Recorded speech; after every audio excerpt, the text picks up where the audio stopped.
अस्सलाम वालेकुम वीवर्स, कैसे हैं आप लोग? खैरियत से हैं? ठीक ठाक। आज गुफ्तगू का सिलसिला शुरू करेंगे इंशाल्लाह, और दूसरा पार्ट है ये ग़िज़ा के हवाले से।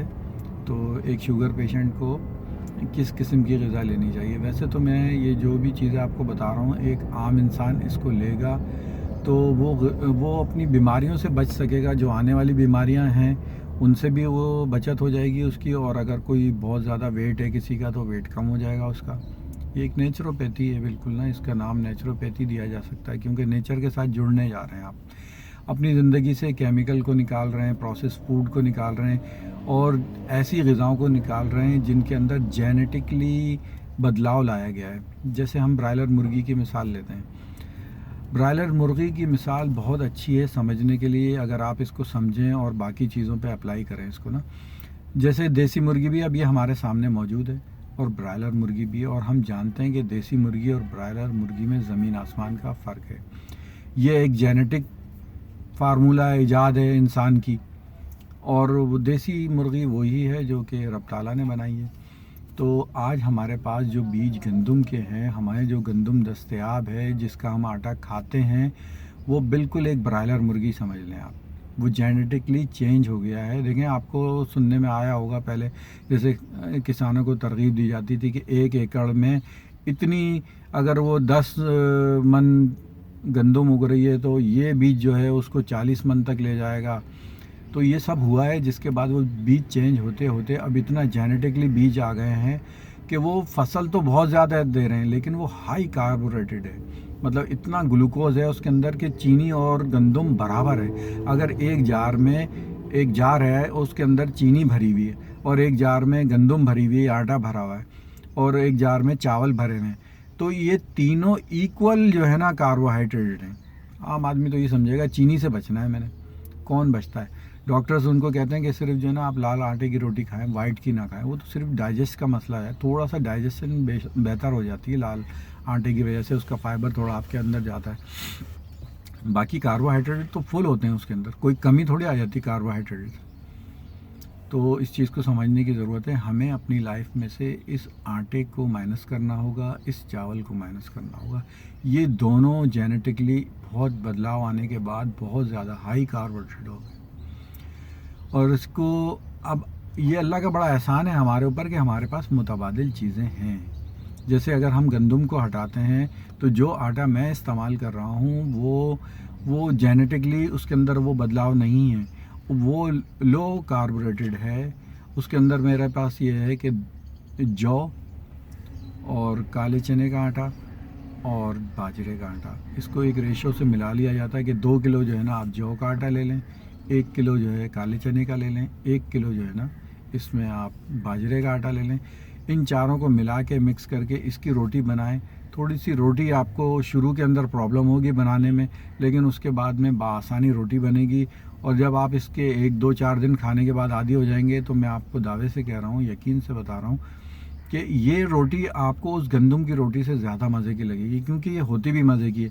एक तो इसके अंदर पहले ही आप जो है 3 तरह के आटे जब मिलाएंगे तो इसका वैसे टेस्ट भी बढ़ जा रहा है, इसकी न्यूट्रिशन वैल्यूज़ बढ़ जा रही हैं, इसके अंदर फाइबर बहुत ज़्यादा बढ़ जा रहा है, और सबसे बड़ी बात है इसका ग्लाइसेमिक इंडेक्स कम हो जाता है, ये लो हो जाता है। हाई से आप लो के ऊपर आ जाते हैं, यही लो कार्बोरेटेड है। अब वही रोटी जो आप 2 रोटी खाते हैं तो आपकी शुगर 200 को जाके छू रही होती थी, और 200 से भी ऊपर चली जाती थी। यही आप, अगर मैं वैसे तो कहता हूँ रोटी आपने 2 नहीं खानी है, एक ही खानी है, और इस आटे की खानी है। तो आपकी शुगर में, अगर आप खाने से पहले नोट करेंगे, अगर खाने से पहले आपकी शुगर 100 110 है, तो खाने के बाद 150 तक आएगी, नहीं आएगी 180 भी नहीं आएगी। मैं यही तो आपसे कह रहा हूँ, इतना लो हो जाएगा कि सुकून से। इसको मिसाल आप इसी तरह समझ लें, जैसे कराची में अभी बहुत ज़्यादा बारिशें होने की वजह से पानी ने तबाही मचा दी, हर जगह खड़ा हो गया। आप सपोज़ कर लें यही बारिशें बहुत स्लो अगर होती रहती तो कोई मसाइल नहीं खड़े होते, ये पानी सारा सुकून से निकल जाता। तो यही मामला है लो कार्बोरेटेड और हाई कार्बोरेटेड का जो फ़र्क है ना। हाई कार्बोरेटेड ग़िज़ा जब आती है तो वो एकदम से खून में शामिल होती है, और खून में एक सैलाब बाढ़ आ जाती है, और वो इंसुलिन को आना पड़ता है उसको ख़त्म करने के लिए। और वही अगर स्लो खून में एक लेवल में आएगी तो इंसुलिन की ज़रूरत नहीं पड़ेगी। आपने अपनी ज़िंदगी में इंसुलिन के इस्तेमाल को नॉर्मल करना है, नेचुरल करना है, कम करना है। यही हमारी बीमारी है। इसी बीमारी से निजात इसी सूरत में मिल सकती है कि इंसुलिन का यूज़ बिल्कुल कम हो जाए। वो कम जब ही हो सकता है कि आप ऐसी ग़िज़ाएँ खाने लग जाएं कि जिसके लिए आपको इंसुलिन की ज़रूरत ही नहीं पड़े, आपके खून के अंदर ऐसी बाढ़ आए ही ना। तो आज जो मैं आपको चीज़ बता रहा हूँ वो सबसे सबसे अहम चीज़ है। मतलब मैंने आपको मुतबादिल बता दिया कि एक तरफ आपको अगर गंदम से रोक रहा हूँ तो उसका मुतबादिल दे रहा हूँ ना। आप उससे अपने सालन रोटी खाएं आराम से, कोई इशू नहीं है आपको। हाँ, चावल का भी मैं आपको मुतबादिल दे रहा हूँ, आपको प्रॉब्लम तो होगी। चावल का मुतबादिल है, चावल ही है, और वो है लाल चावल। हमारे पास चावल की 4 किस्में पाई जाती हैं। एक ये सुपर कर्नल बासमती वाइट चावल जो हम लोग खाते हैं, इसी की जो बाकी चीज़ें हैं, नस्लें हैं छोटी मोटी, कंगनी हो गई, जो भी हो गई। फिर होता है ब्राउन राइस होता है, फिर होता है रेड राइस होता है, और एक होता है ब्लैक राइस। ब्लैक राइस तो देखा भी नहीं है मैंने, नज़र भी नहीं आता, होता होगा कहीं ना कहीं। लेकिन रेड राइस जो है उसको मैं जानता हूँ अच्छी तरीके से, और वो हमारे यहाँ बासानी अवेलेबल है और बहुत सस्ता है। और बहुत सस्ता होने के बाद बहुत हाई न्यूट्रिशन वैल्यूज़ हैं उसकी। मज़े की बात यह है कि एक चीज़ सस्ती भी है, आसानी से दस्तयाब भी है, न्यूट्रिशन वैल्यू भी ज़्यादा है, और लो कार्बोरेटेड है, और आपका सब्स्टिट्यूट मिल गया आपको। तो टेस्ट का तो मामला यह है कि एक वक्त ऐसा था कि मैं मीठी चाय पीता था, और ज़रा कम मीठा हो तो मुझसे नहीं पी जाती थी। टेस्ट का मामला बता रहा हूँ। आज मैं फीकी चाय पीता हूँ और मामूली सी भी अगर चीनी हो तो मुझसे नहीं पी जाती। तो इंसान की ये तो आदतों की बात है ना। आप जब ये अपनी सही ग़िज़ाओं पे आ जाएंगे, देसी ग़िज़ाओं पे, देखें लाल आटा जो है देसी आटा है, उसमें जेनेटिकली कोई चेंज नहीं है, और इसी वजह से वो लो कार्बोरेटेड है और हमारे लिए बिल्कुल, हमारी बॉडी के लिए सूटेबल है। तो मैं आपसे दरख्वास्त करूंगा कि मैंने आपको आज की वीडियो में ये 2 चीज़ें बहुत अहम बताई हैं। आप इसको फ़ौरी तौर पे अपनी ग़िज़ा का हिस्सा बनाइए। आहिस्ता आहिस्ता मैं आपको चीज़ें मज़ीद बताता रहूँगा। तीसरी भी एक अहम चीज़ है जो हमारी ग़िज़ा का बिल्कुल एक जुज़वी की कह रहा हूँ, लाजमी पार्ट है। लाजमी पार्ट वो है ऑयल। इससे आपको बचना है। हमें शुगर तक पहुँचाने में जिन चीज़ों का कलीदी किरदार है उसमें आटा, चावल, चीनी और ये ऑयल है। ऑयल को आपने अपनी लाइफ से निकालना है। इसके सब्स्टिट्यूट बहुत सारे हैं। सबसे पहले तो ये है कि मैं इसी तरह बात करता हूँ कि नेचुरल ग़िज़ाओं से ताल्लुक़ हो तो ये बात एक लाजमी है कि आपके रीजन में क्या चीज़ होती है वो आपके लिए नेचुरल है, वो आपके लिए फ़ायदेमंद है। अब आप जैतून का तेल बहुत अच्छा है, अव्वल तो खालिस मिल नहीं सकता। ये जितना भी खालिस आपको मिल रहा है ये सब फेक है। जितना भी खालिस दस्तयाब है ये भी फेक है, खालिस नहीं है। इसकी मिसाल यूँ है कि जब मैंने इन चीज़ों को ख़रीदना शुरू किया और इनकी हकीकत को जानना शुरू किया, सरसों का तेल जाके आप ख़रीदें मार्केट से, वो 1 नंबर सरसों का तेल आपको 200 के आसपास मिल जाता है।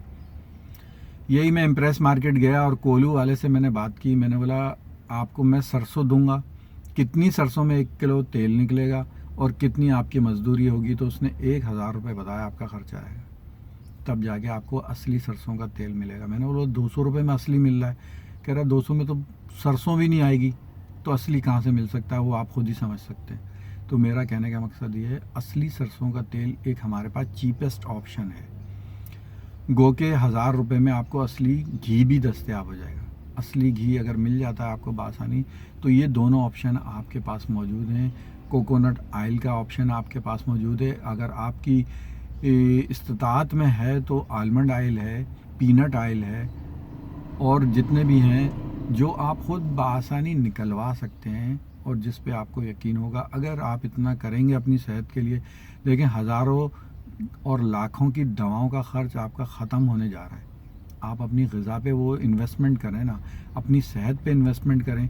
कितनी भी महंगी दवा खा के आपको सेहत नहीं मिल रही, और ये ग़िज़ाएँ जो मैं आपको कह रहा हूँ कि कुछ को माइनस करें, उनका सब्स्टिट्यूट जो दे रहा हूँ उसको ऐड करें, और अपनी ग़िज़ा में देखें कितना फ़र्क पड़ रहा है, आपकी सेहत में कितना फ़र्क पड़ रहा है। आप झूम उठेंगे।